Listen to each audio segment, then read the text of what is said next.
This is a response to findings of a task force on the scholarship and pending bills. On Thursday, November 3rd, 2022, Governor Ken Makelo Lusaka released what he termed as findings of 3 task forces: 1 education scholarship audit, 2 human resource audit, and 3 pending bills audit. I wish to respond to the substantive findings raised in the reports on 1 scholarships and 2 pending bills. I'll be issuing a comprehensive statement on the human audit report next week once the findings of my team are done. 1. The scholarship fund. Background. The first cohort of the scholarship fund joined Form 1 in 2018 and sat their KCSE in 2022.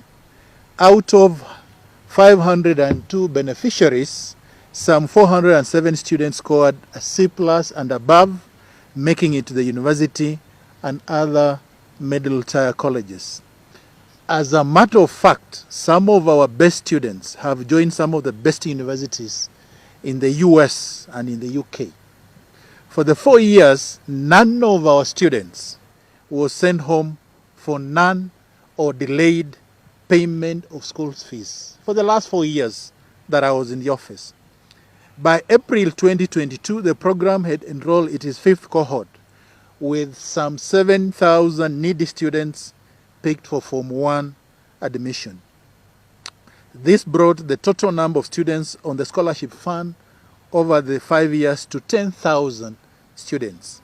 For purposes of equity, the students were always identified and picked at village unit level in each ward in a process that was open, transparent, and which often allowed participation of the local community to corroborate details submitted by applicants. Names of all these students, contact persons, their parents, their guardians, and schools admitted to are found at each of the 45 ward offices in the county and at the head office in the Department of Education and Vocational Training. Issues raised by the task force. While the report raises several issues, including questions of procedure, however, I will limit myself to the substantive statements that money may have been lost in the process. 1. That the ward committees were unlawfully constituted. It is not true. The members of the executive chaired ward committees, none whatsoever. They participated in the process during home visitations only as ex-official members of the committee. Due to the number of applicants involved and the fact that this was too important a task, we needed everybody's hands on the deck. Former President Uhuru Kenyatta used all cabinet secretaries to supervise NEC exams. President William Ruto is relying on several cabinet secretaries and senior state officers in the country's response to drought and hunger. 2. That the process of identifying the beneficiaries was flawed and that undeserving cases were awarded scholarships to the disadvantage of the deserving cases. The process of vetting is vigorous and involves home visitations.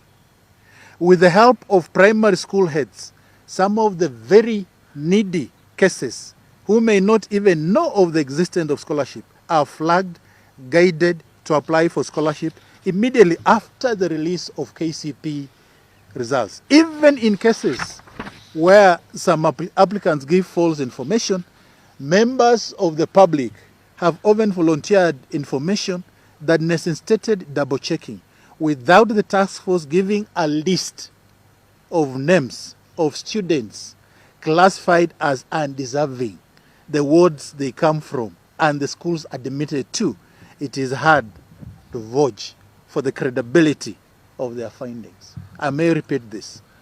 Without the task force giving a list of names of students classified as undeserving, the wards they come from, and the schools admitted to, it is hard to vouch for the credibility of their findings.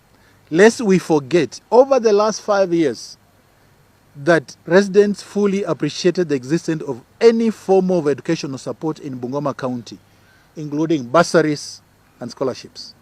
Unlike in the past, where access to bursaries was a privilege of a few connected people, for the very first time during my time in office, NEET cases sat their KCPE exams fully aware that indeed there was help, if any, and when they posted great results.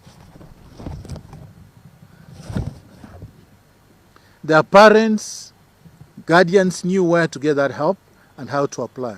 Is this what anybody can describe as lacking in transparency? Hardly. Granted, there have been a few isolated cases that made it to the list using false documents. But we discontinued the scholarship immediately we established the truth. That some 7 students have been transferred by their former schools continue to receive funds. This is only possible in case of the currently Form 1s and in a first term. Know that students apply for scholarship based on the schools they were admitted to immediately following the release of KCPE results. Several, however, seek transfer to schools other than those admitted to. When this happens, we have always advised parents / guardians at the point of selection that they furnish the Department of Education with an admission letter to the new school.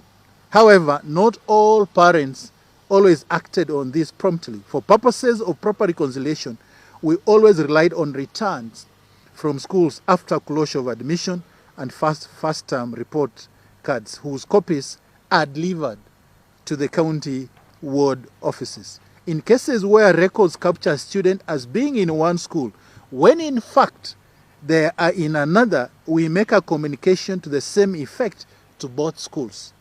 One such case was a young girl mistakenly admitted to Teremi by the system, but who eventually ended up at Cardinal Otunga High School. With the communication, Teremi High School issued a check to Cardinal Otunga girls in respect of this student. The practice, however, has been that after reconciliation, extra funds are normally redistributed to offset the outstanding balances. No funds are lost. 4, that the county continue to pay fees for 18 students whose parents had paid their fees in full. Indeed, this can only happen when a student picked on scholarship is taken to a school other than the one captured at vetting. If there is no communication to the effect that the student was transferred to another school, the student's first term fee will be sent to schools in the record in the department. That is until the department has returns on admission of students from schools and the report cards from students. Most times when this happens, the new schools admit the students on the basis of the scholarship award letter and write to the department in respect to students whose funds have ended up in a different school. This is more of a question of procedure rather than loss of funds. 5, that the county paid fees for 11 students whose fees had been fully paid by other sponsors. When KCPE results are released, needy cases make a dash for several scholarship opportunities available, including Equity's Wings to Fly, Co Bank, KCB, Family Bank, the national government's Elim scholarship, and the county's own scholarship. Usually there is enough time to reconcile and compare notes with other entities. The 5th cohort, however, presented unique challenges to the short period between the release of results, applications, award of scholarships, and reporting time to school. The pupils sat their KCPE exams in March. Results were out in April, and in May, Form 1 were required to have reported to high school. Some parents did communicate the fact that their children had been picked for other scholarships, a result of which support to the children was reallocated to other needy cases. Many others did not communicate, and the department was relying on returns from schools to identify and reconcile list of county-sponsored beneficiaries per school. Instead of casting aspersions on a life-changing program, Honorable Lusaka should know that governments run in perpetuity, and reconciliation of numbers from school return should have been done during his first week in his office. That he did not reflect on his ability to honor and continue with the program or not. 6.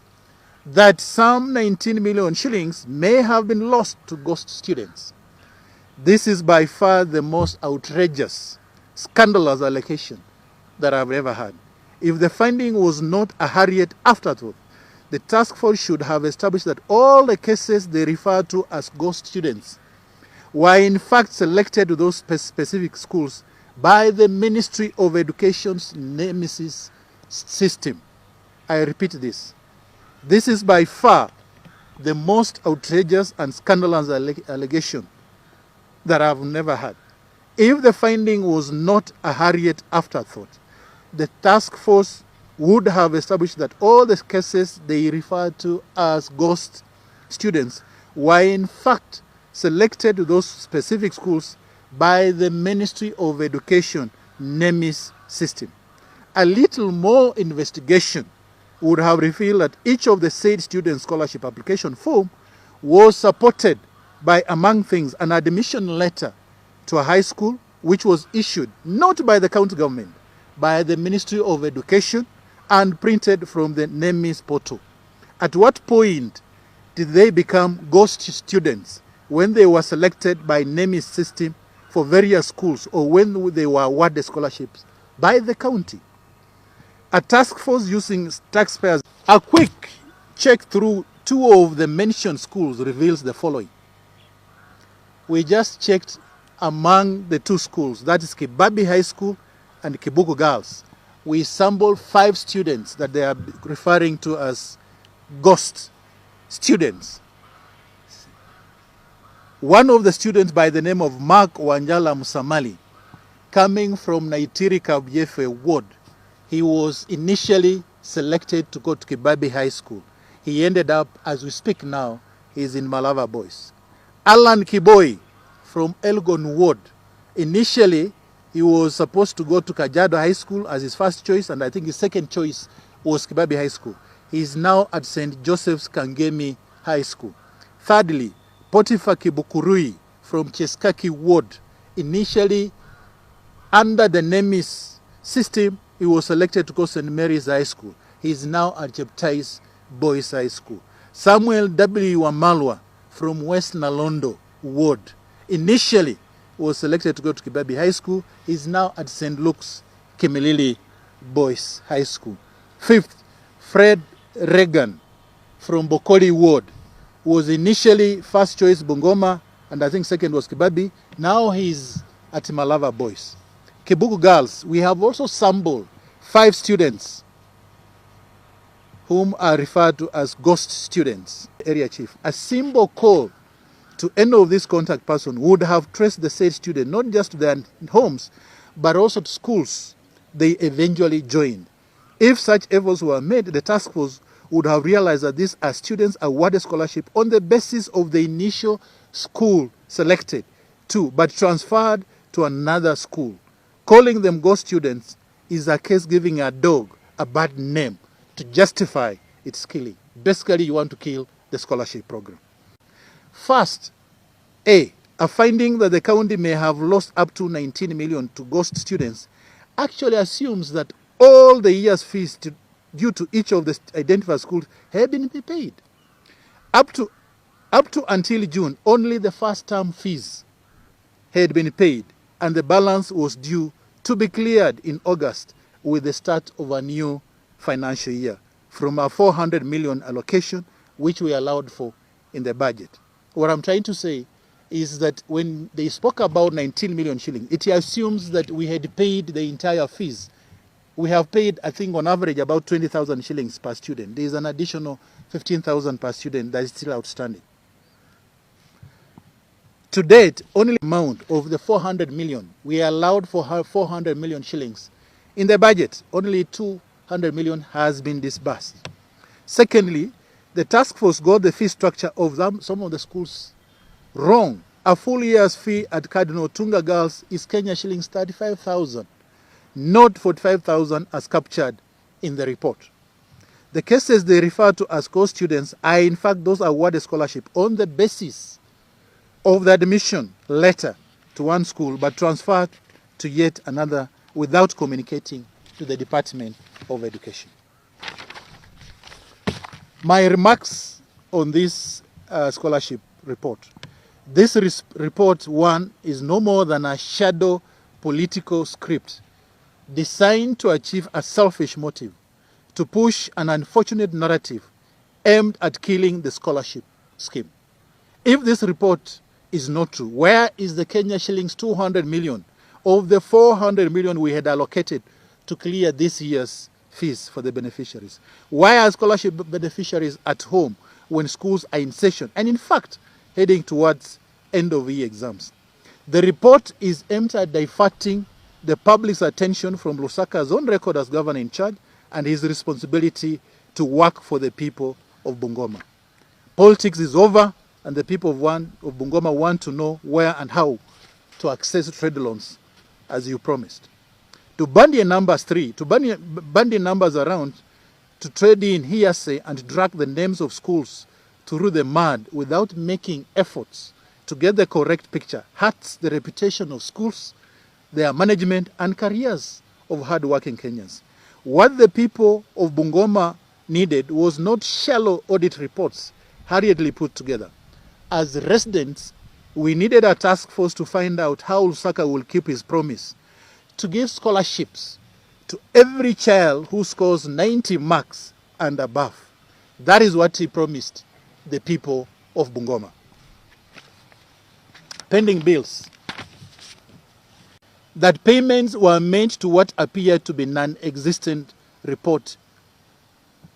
existent road projects. Is it ironical that a task force formed to look into pending bills, value money, and project delivery actually sat down to write a report on the basis of photographs? I have been governor for 5 years. I can tell you that I had so much to do that I did not have time to attend to everything, but I never assessed the state of any project from photographs. I always visited a project, wanted to inspect wherever it was. Here is a task force whose only remit was to assess projects on the ground vis-a-vis payments, choosing to stay in the hotels, eating sausages, and looking at photographs to write a report instead of visiting site. This is too shoddy a report to comment upon. My only comment is that this is not the best way to use taxpayers' money, and if I do so, I would not have been able to improve the roads infrastructure and other projects across the county. 2, variation of contracts and contract terms. Use of words such as dictated and predetermined in the report without material evidence suggests that raw malice and special political pettiness. Project variations in themselves are not criminal. The report needed to be clear that money was lost or not and provide evidence. Purporting to read a criminal intention is the work of a person on a fishing expedition. 3, contract expiry. The task force identified ongoing projects operating outside the contract period. They cited the dual carriageway whose contract expired in July 2022. Governments exist in perpetuity, and it does not take a task force to renew or extend the contract. It happens with 75% of capital projects in Kenya. That is what I found on Brigadier Misihu Road in 2017. I did not transact in drama and side shows because Midland's contract period had expired. I let the officers in charge initiate a process to renew the contract. That is how we moved from 800 meters done between 2014 to 2017 to 19 kilometers up to Naitiri between 2018 and 2020. In conclusion,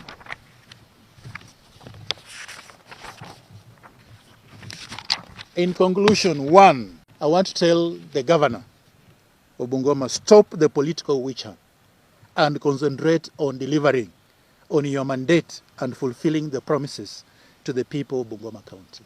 You told the people of Bungoma County under the scholarship program that the minimum marks will be 90 marks.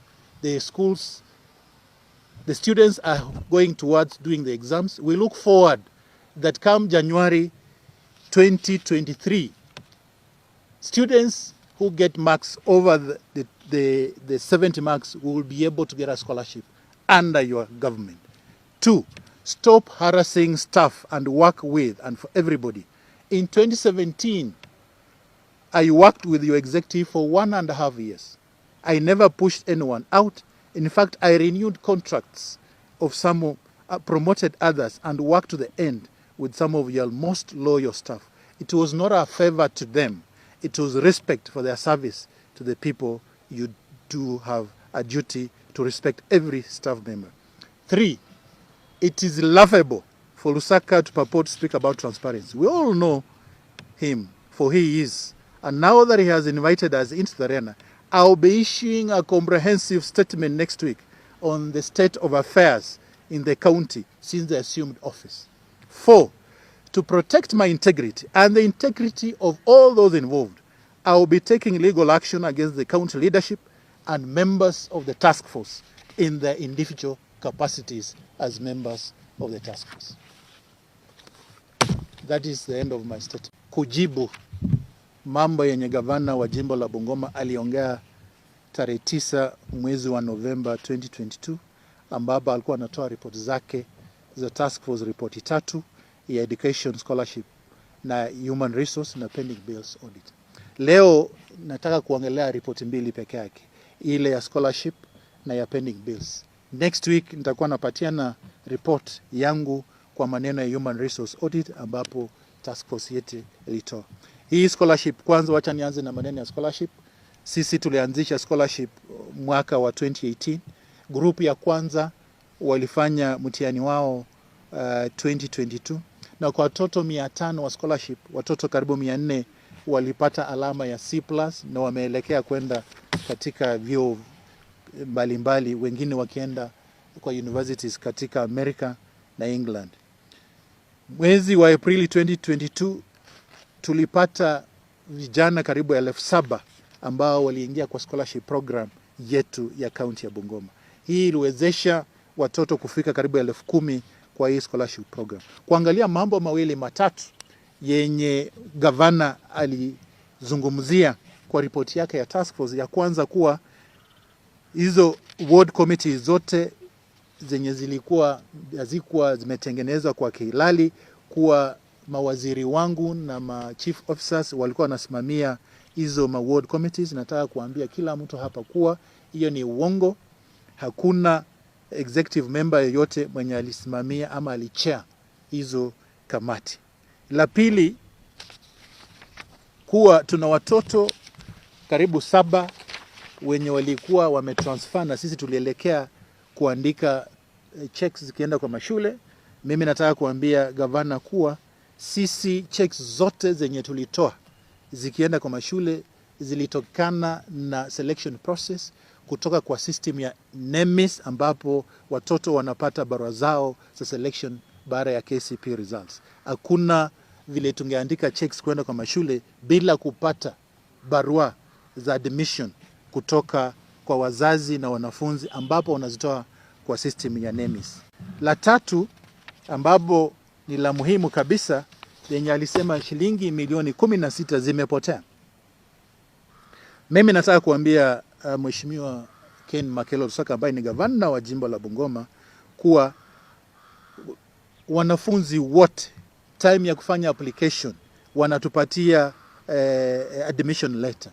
Hizo admission letters zinatokana na kutoka kwa selection process ambayo inafanywa na national government kutokana kwa NEMIS system. Wakishatupatia hizo barua, sisi tunaandika checks kulingana na admission letters zenye watoto wamepata. Tukishapatiana hizo barua zinaenda, hizo checks zinaenda mashule kadhaa. Tumeangalia shule 2 ambapo tuna hawa wanafunzi wanasema ghost student, shule ya Kibabi na shule ya Kibuku. Tumepata kuwa tumeangalia wanafunzi karibu 5. Tumefanya tu sampling ya wanafunzi 5. Hawa wanafunzi walikuwa initially selected kwenda kwa hizi mashule, lakini baadaye wakatransfer wakaenda mashule zingine.